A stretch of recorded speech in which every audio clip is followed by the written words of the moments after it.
Hi, this is Jami Philbrick for iamROGUE.com. We're here at WonderCon 2012 in Anaheim, California, talking to actress Emma Stone and director Marc Webb about their highly anticipated new film, The Amazing Spider-Man. Here's what Emma and Marc had to say about the new movie. You know, the movie's kind of being sold as the untold Spider-Man story. And I was curious, what exactly does that mean? Is it because the parents are in the film and we're not going to have the wrestling origin? Well, there's a few different things that haven't been explored cinematically in the film before that I think will be really exciting for fans. I mean, first there's this idea that what happened to his parents, and that's the long shadow that's cast over not just this movie, but hopefully the ongoing universe of the upcoming Spider-Man films. But there's that. I think there's the villain, which is the Lizard, which we haven't seen Spider-Man fight him yet, and I think that's going to be exciting. But then there's the Gwen Stacy saga, which I think in the comics is one of the most iconic storylines that we all know. If you're a comic book fan, we all know and love, and I think there's something really beautiful and romantic and tragic, but there's also Andrew and Emma, I think, play a really grounded, genuine kind of dynamic of teenagers and adolescent romance, which I think is really fun. Gwen Stacy is such a storied character, as you mentioned.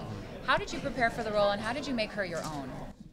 Well, at first I was like, okay, I'm going to go through every single thing I can about Gwen, and then I realized that there were many different incarnations of Gwen. There was hippie Gwen, and there's these, there's Gwen that has twins with Norman Osborn, and there's a lot of different experiences that Gwen goes through that maybe you don't see as much of, in this movie. So.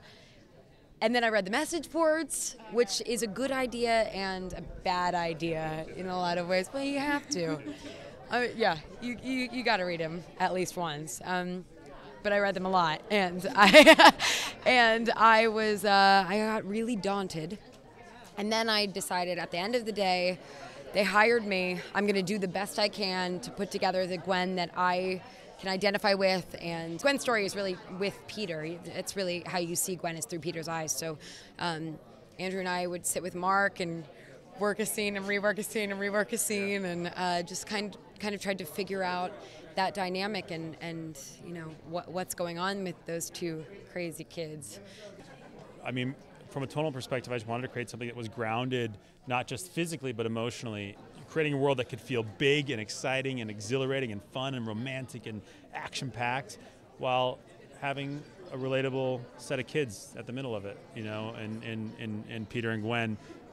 That's really the most important thing. All that stuff doesn't matter if you don't care about this kid who's out looking for his father and finding love for the first time. Since Andrew's not here, I'm going to steal one of his answers, and I'm going to paraphrase it terribly, but he always says that comic books are like our modern mythology, and fairy tales have been reinvented a million times, and that to be able to reinvent something that people have loved for 50 years is really exciting, because you can find different perspectives and different angles on a story that everybody knows and loves, and I think it's always exciting to just have a new version of a beloved character and a beloved story.